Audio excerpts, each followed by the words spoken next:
um pouquinho isso. Eu comecei a mostrar como a gente pode se utilizar de uma forma consciente desses princípios em benefício de todos, em seu benefício, em benefício da sua família, em benefício da coletividade, mas sem conhecimento, sem um mínimo de fundamentação, a gente não pode exercer da melhor maneira o trabalho espiritual. Todo trabalho, todo conhecimento, ele agrega. E eu acredito que a gente alcança a espiritualidade fazendo a nossa parte. E a nossa parte é buscar esclarecimento. Né? Tem uma frase que sempre me amparou nessa busca, porque eu tenho consciência que temos limites. Né? E como vocês sabem, essa frase não é minha, mas sintetiza a filosofia de Agostinho de Hipona. A frase que sintetiza a filosofia de Agostinho é compreender para crer. Compreender para crer é uma busca incessante pelo conhecimento, por informar e ser informado. Porque, afinal de contas, esse é o alimento da alma. Esse é o alimento do espírito. Todo o nosso ciclo evolutivo é um processo de autoconhecimento, de conquista de conhecimento e de informação. Todo o nosso processo evolutivo, desde o princípio mais simples e puro da mônada até o que estamos hoje como seres humanos, é uma conquista gradual de conhecimento que nos habilita a ser, que nos habilita a aprender e a conhecer. Então, é importante perceber isso. Então, agora, conscientemente, mais que nunca, nós temos a missão de buscar aprender, compreender para ser. Mas é claro que quando a gente esbarra no limite, nas nossas limitações, na nossa própria ignorância espiritual, a gente precisa calar a razão e abrir o coração. Então, se uma primeira parte dizia compreender para crer, a segunda etapa, a palavra crer para compreender. Então, compreender para crer é a nossa missão, mas crer para compreender é a nossa salvação, é o nosso amparo. Em muitos momentos eu me sinto assim, sabe, tendo que calar todo o conhecimento, toda a busca, toda a racionalidade e me entregar à fé. E me entregar na oração, e me entregar naquele momento íntimo de conexão com Deus e com a espiritualidade. Eu acho que é assim que a gente precisa guiar a nossa busca. Mais que nunca nesse ambiente de escola de filosofia espiritualista, onde o conhecimento e a fé, a razão e o sentimento precisam sempre andar em harmonia, né? É dessa forma que a gente caminha. E a temática que eu estou trazendo ao longo desses sábados tenta amparar o nosso compreender para crer, né? Pelo menos a minha intenção é fazer com que... E pode já mostrar, tá? Os slides, por favor. E pelo menos a minha intenção trazer um pouco mais de sobriedade e do conhecimento sobre os princípios espirituais. Pode começar já a partir do 2, pode voltar um pouquinho antes disso. Eu vou retomar e continuar até o momento que der, tá? Não estou preocupado com horário, não estou preocupado com a agenda. A gente pode, eu vou entrar em fevereiro sem problema, vou pegar alguns sábados sem problema para completar essa temática, que eu acho que ela é bastante importante para a nossa formação espiritualista. A nossa formação espiritualista não se dá apenas de oração, mas também de contemplação. Contemplar é um ato de aprender. Aprender observando, aprender olhando, tá? E volta um pouco, volta mais um, Su, por favor, volta mais um slide. Então, esse processo que começa com a mente, esse processo que ele fala de transmutação mental, é a nossa condição, né? A mente, tão bem como os metais e elementos, pode ser transmutada de estado em estado, de grau em grau, de condição em condição, de polo em polo, de vibração em vibração. Adriano, quando chegou na escola de filosofia, quando chegou na EFE, era uma pessoa. Ao longo desses anos, o que me transformou não foi o conhecimento adquirido, mas as relações adquiridas, conquistadas. O conhecimento adquirido é uma conquista pessoal, mas as relações que eu travei com vocês e com todos que passaram na escola ao longo desses anos é o que transforma a nossa mente.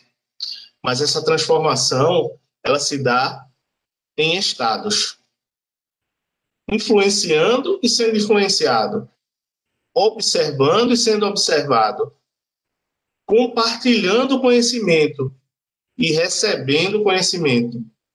É dessa forma que a nossa mente vai se transmutando, porque cada pessoa que a gente conhece nos influencia de uma forma tão intensa e sutil, intensa porque é duradoura, e sutil porque a gente mal percebe, mas a gente colhe as influências de cada pessoa com quem a gente convive. E muito especialmente com as pessoas que a gente convive no ambiente pretensamente espiritual, espiritualista. Porque é nesse lugar que no íntimo do nosso ser sabemos ter certa carga de sagrado, de divino, de Deus. É nesses lugares que a gente colhe nossas referências, que a gente absorve as energias, que a gente busca paz, amor, amizade, entendimento, propósito e motivação para a nossa vida. Porque ao longo desses anos, todas as pessoas que passaram na escola, eu vi buscar essas virtudes. Elas chegavam lá com lágrimas, mas saíam com algo mais, mas conquistavam algo mais. Cada pessoa que chegava na escola conhecia Hamilton, mas conhecia vocês através de Hamilton. E cada palavra, e cada observação, e cada tema assistido influenciou o espírito das pessoas que lá estiveram e que lá estão. Ainda hoje acontece isso.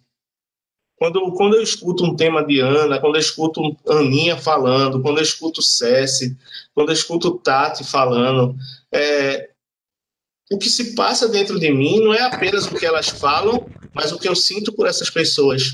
Porque elas fizeram parte da minha história kármica e parte da minha história é compartilhada com cada uma delas, com cada um de vocês, e vice-versa.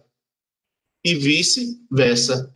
Daqueles que a gente gosta e daqueles que a gente não gosta, todos contribuem pela transmutação mental, pelo estado mental que a gente, de certa forma, compartilha. Então, se alguém ainda tem dúvida como se dá essa transmutação mental, eu vou dizer bem claramente, convivendo com as pessoas, convivendo com as pessoas nesse círculo, nesse lugar, e não em qualquer lugar.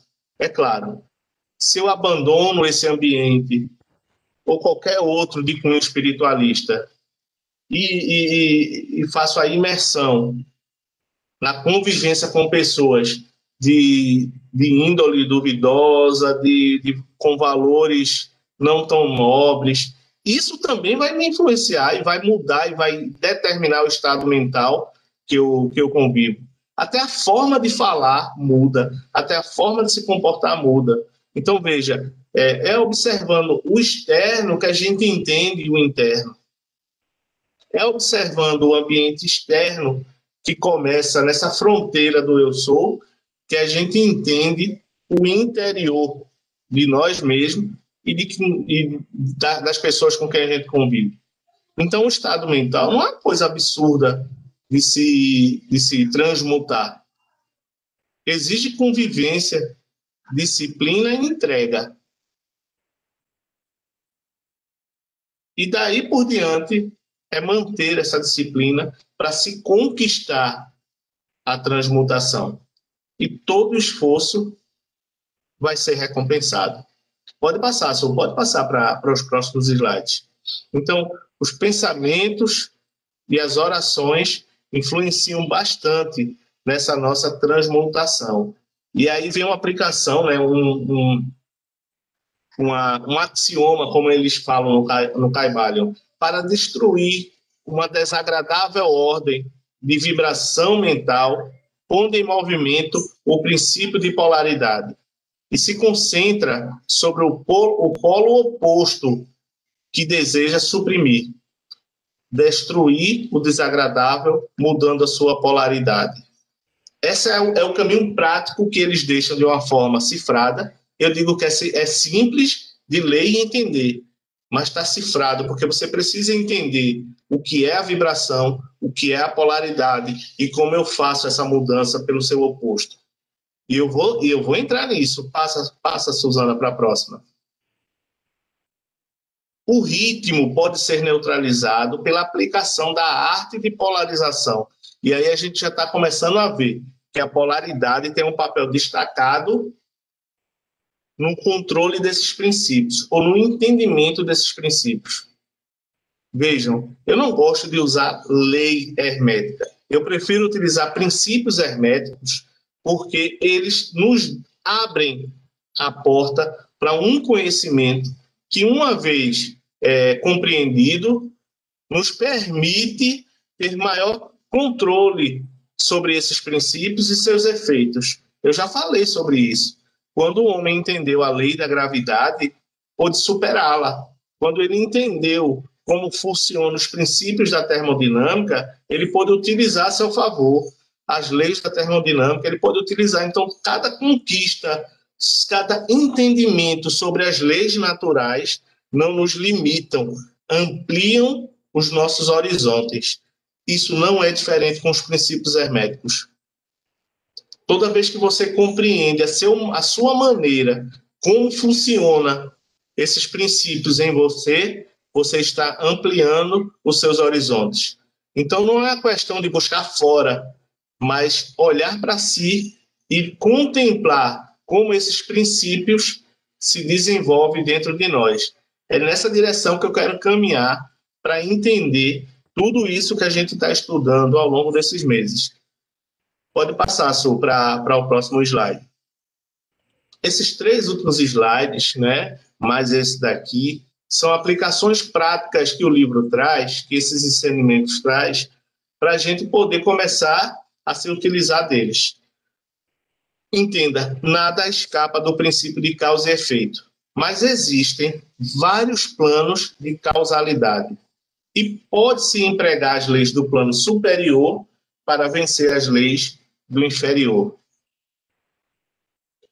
Então, é muito importante a gente começar a perceber que a lei de causa e efeito não é a lei do castigo. Não existe castigo nem recompensa. O que existe é consequência.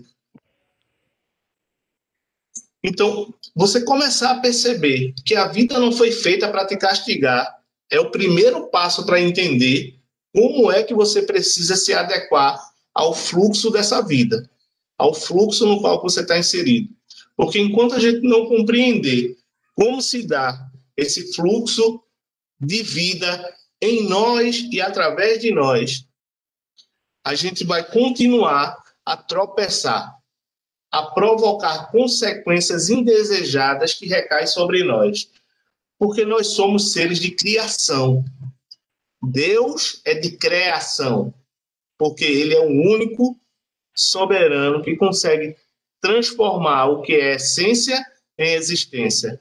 Mas nós somos seres de criação, porque uma vez existindo, temos a capacidade de imitá-lo, ou seja, transformar o que já está criado. Nesse sentido, nós somos deuses, mas o Pai é só um. Ele é o único que cria, criar. Nós criamos a vida dentro da vida que Ele nos deu. Então, aprender e exercer essa potencialidade humana, esse potencial que carregamos, é o que nós fizemos hoje.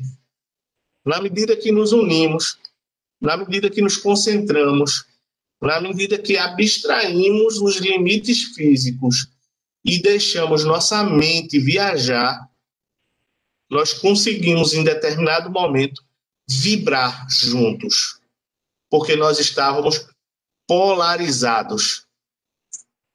O que nos polarizou foi um propósito. Quando há propósito, a gente consegue polarizar nesse propósito, e aí a gente passa a vibrar segundo esse propósito. Quanto maior o nosso grau de concentração, mais forte vai ser a nossa polarização. E quando a gente polariza, a gente vibra. E quando a gente vibra, reforça a nossa polarização. E essa polaridade nos permite mudar o nosso ritmo, mudar a nossa energia, mudar a nossa frequência, determinar novos padrões de pensamento, transmutar a nossa mente e, com isso, converter as nossas emoções e comportamentos. Hoje nós praticamos os princípios herméticos. Hoje nós fizemos a prática daquilo que eu estou tentando explicar. E por mais que vocês achem que é coisa difícil de se alcançar, vocês já fazem. Agora, o grau da perfeição depende da prática. O grau dessa perfeição com que a gente consegue polarizar as nossas causas depende do nosso empenho, da nossa disciplina e do nosso entendimento de causa e efeito. Quando o Rogério, quando o CS lembrou que a gente não está fazendo a mudança do karma de ninguém, que a gente não está pedindo para que individualmente essa pessoa permaneça viva ou que individualmente essa pessoa desencarne, quando a gente tem a consciência de que não é esse o nosso propósito enquanto oramos, estamos demonstrando que temos consciência da causa e efeito que permeia toda a vida, que permeia todas as nossas ações e que entendemos que não cabe a nós mudar o encadeamento de causas e efeitos que fez determinada pessoa estar hoje no hospital. Não depende de nós mudar esse encadeamento de causas e efeitos.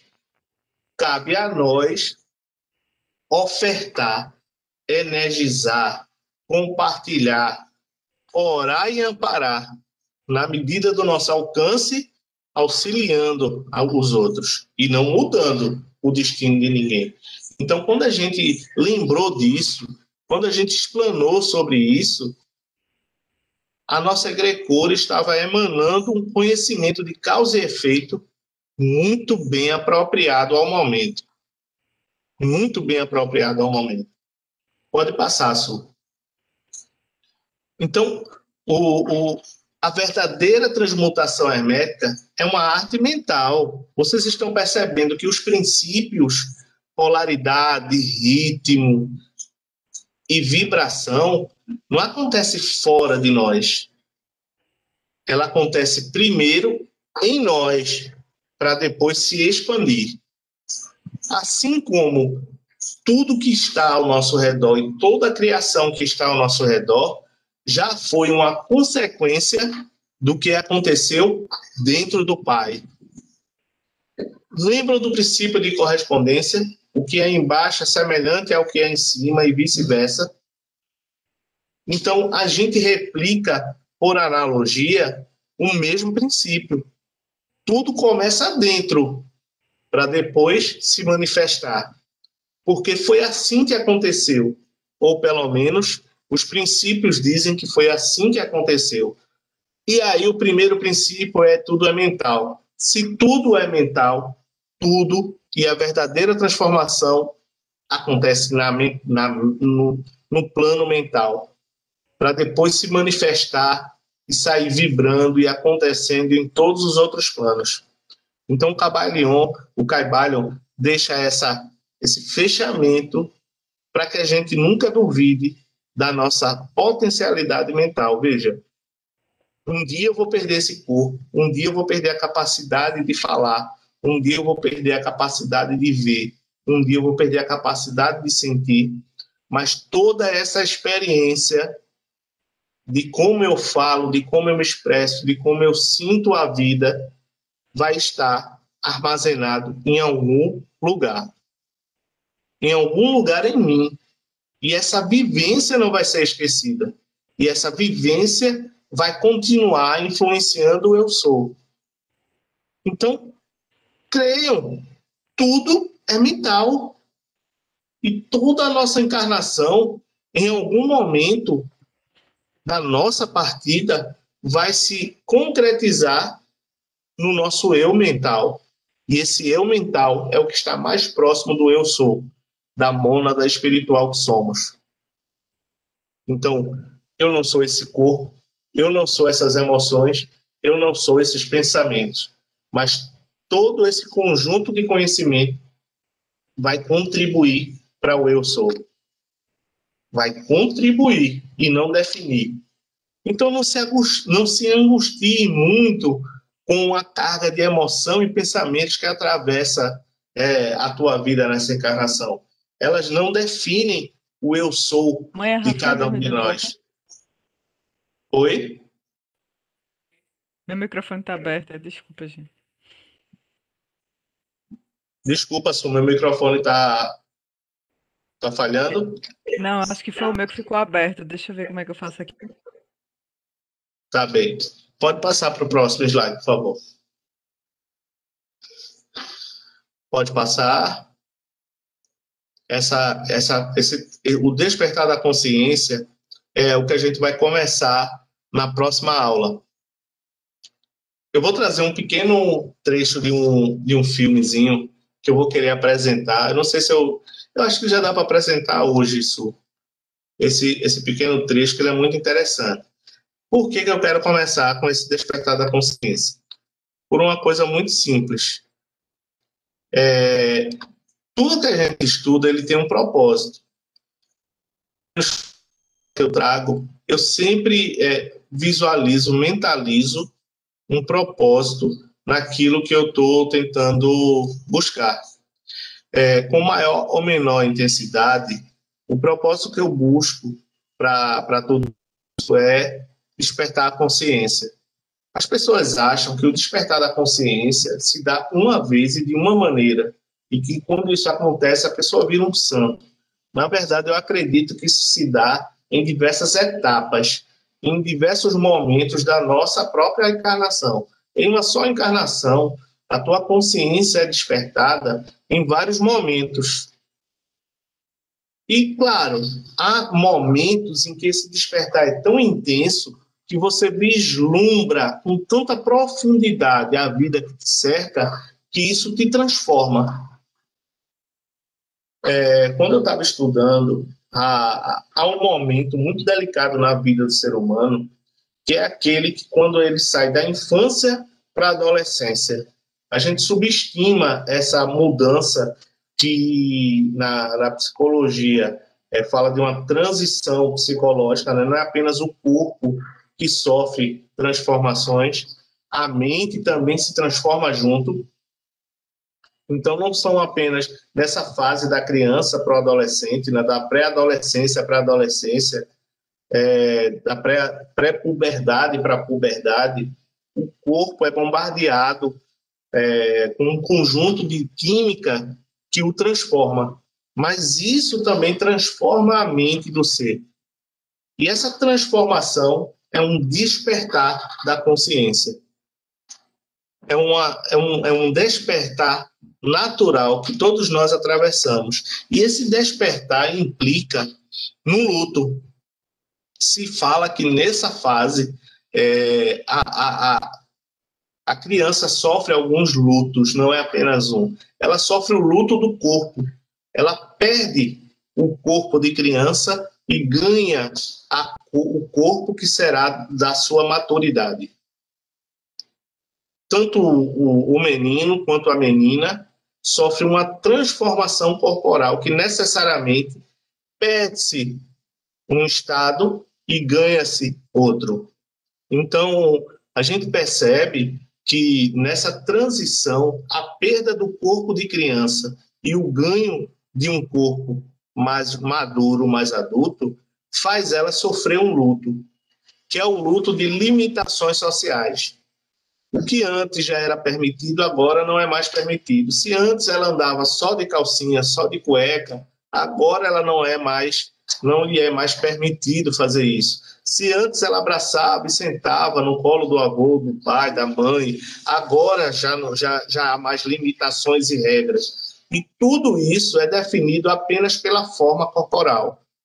O simples fato, né, das pessoas ao redor ver que a criança não tem mais corpo de criança, dita um novo comportamento, tanto nas pessoas quanto naquela criança em transformação. Então, ela sofre um primeiro luto, ela perde o corpo que tinha em benefício do corpo que está em formação. Mas há um segundo luto. Esse despertar da consciência vem acompanhado dessas perdas. Um velho ser dando lugar ao novo ser. E isso é uma metáfora real.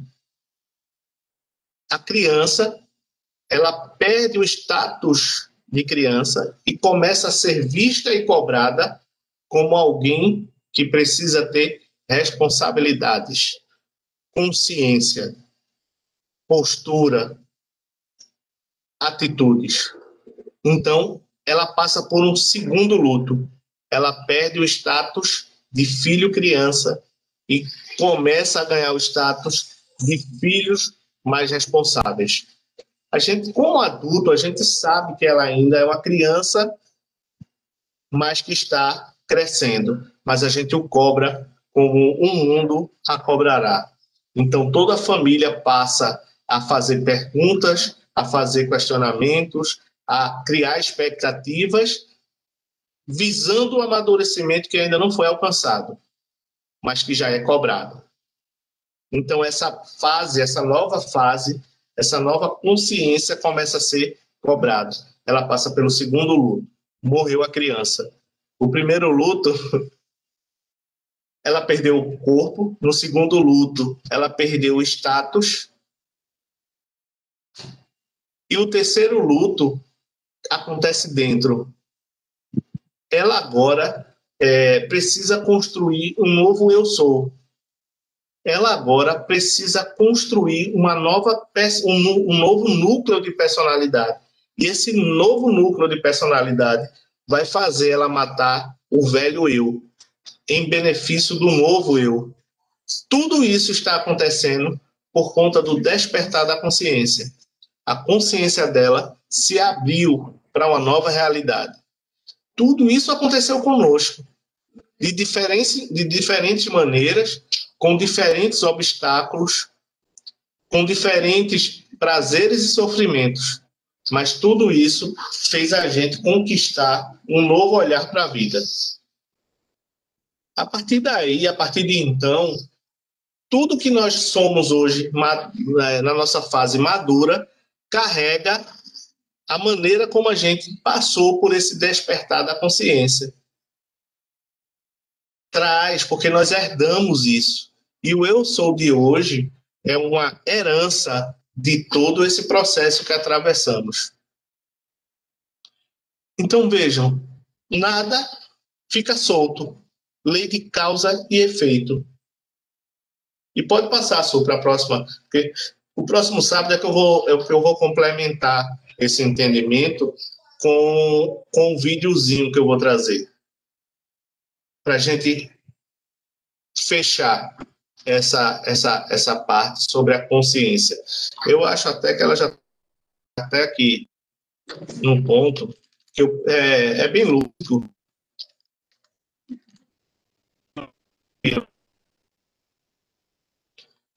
É um filme do Kung Fu Panda. Eu tenho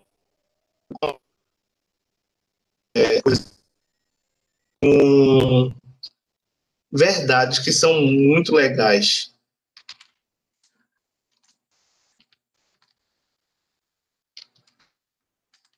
Eu acho que eu vou deixar separado.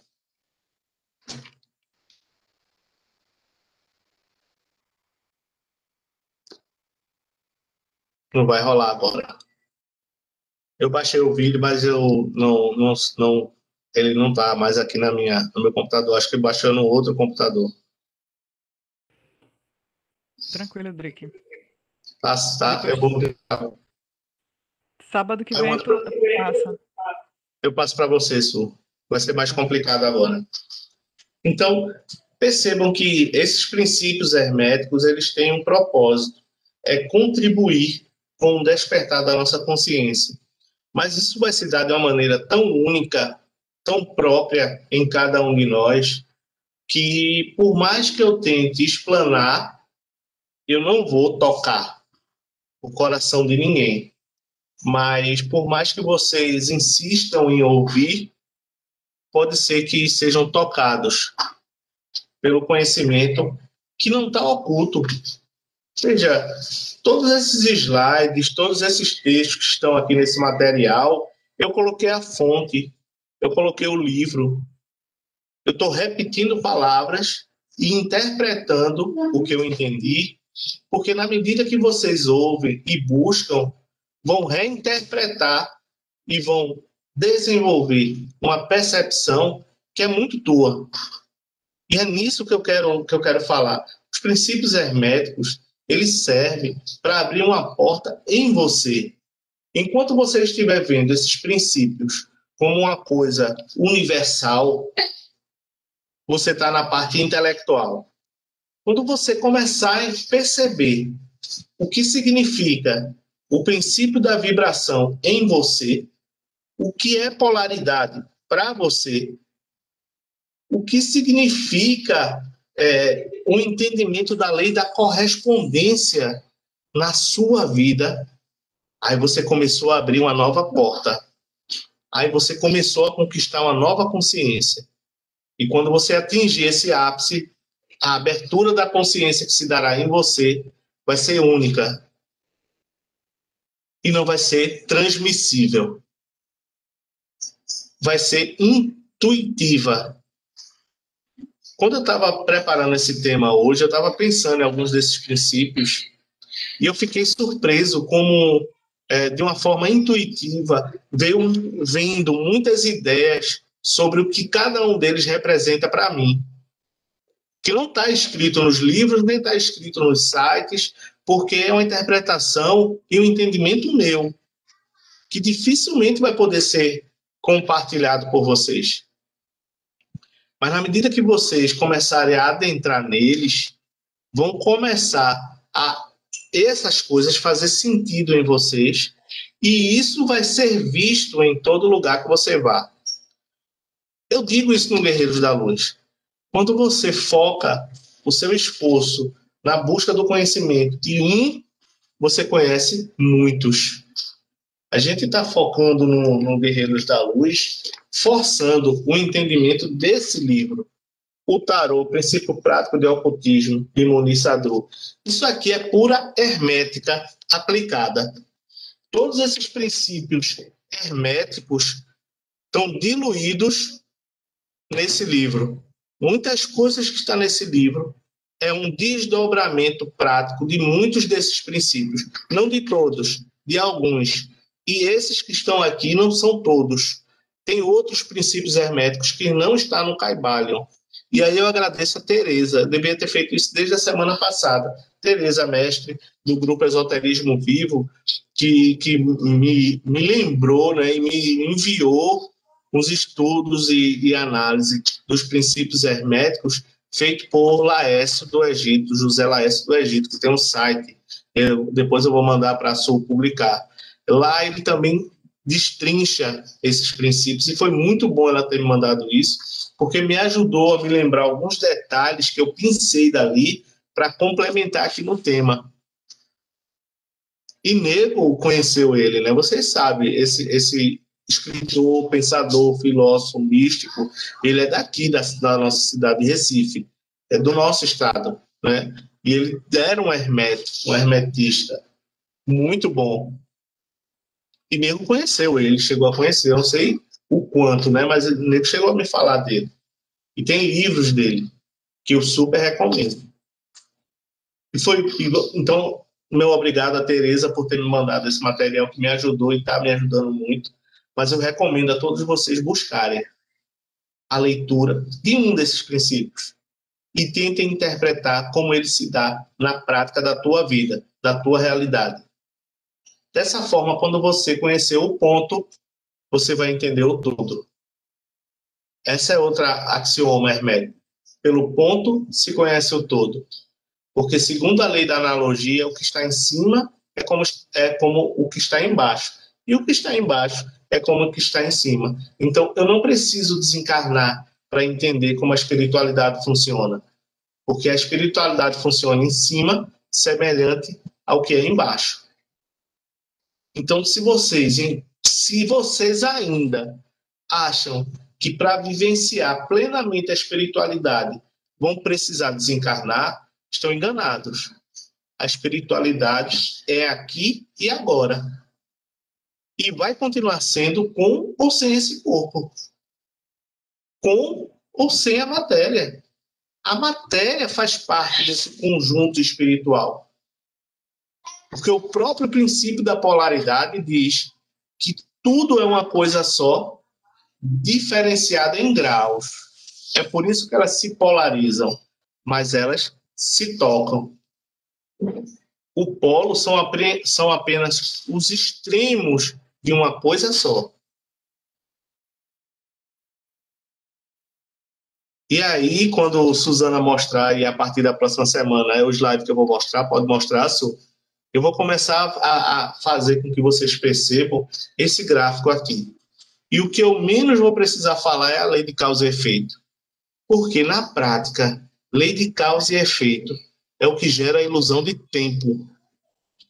A consecutividade, a consequência das causas e efeitos que estamos encadeados e vivenciando é o que nos dá essa ilusão temporal da vida. Então, eu não preciso me aprofundar muito na lei de causa e efeito, porque nós já estamos vivenciando ela na prática. O passar do tempo é a vivência desse princípio. E a gente percebe a passagem do tempo pelo encadeamento das consequências dos nossos atos, individual e coletivo. Então percebam que a passagem do tempo, enquanto nós estamos encarnados, se dá pela passagem dos acontecimentos e pela passagem das vivências que nós sofremos dentro de cada um desses acontecimentos, tanto coletivo quanto pessoal. As vivências que a gente colhe nos acontecimentos da vida é que nos dá a sensação de causa e efeito. Então não precisa eu falar de karma. Preciso falar de vida. Eu não preciso explicar o que é lei de causa e efeito. Eu preciso apenas dizer a vocês que ela é o que nos dá a consciência de temporalidade. Isso é importante você perceber, para que a gente não perca tempo buscando o que já se vive. É só despertar a nossa consciência para isso. Então, eu vou encerrar a aula de hoje, né? Falta 2 minutos para eu chegar às 9h30, com essa primeira lição sobre esse princípio. Porque se tem outra coisa que eu vou deixar claro, é que esses princípios não estão hierarquicamente distribuídos, mas eles acontecem quase que em paralelo, mas funcionam em harmonia conjunta. Somente um princípio se destaca de todos os outros. É o primeiro, o mentalismo. Tudo é mental. Porque todos os outros que acontecem dentro dele são fruto dele. E essa projeção mental nada mais é que a manifestação do amor de Deus, que cria, mantém e sustenta tudo isso, dentro e fora de nós. Mas nós somos réplicas desse modelo. Nós somos réplica desse modelo de criação, de criação.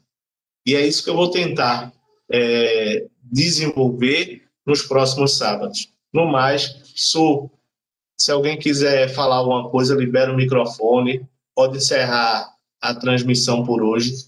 Eu agradeço demais a participação de vocês, principalmente com o esforço da oração, com o esforço da concentração, da vibração que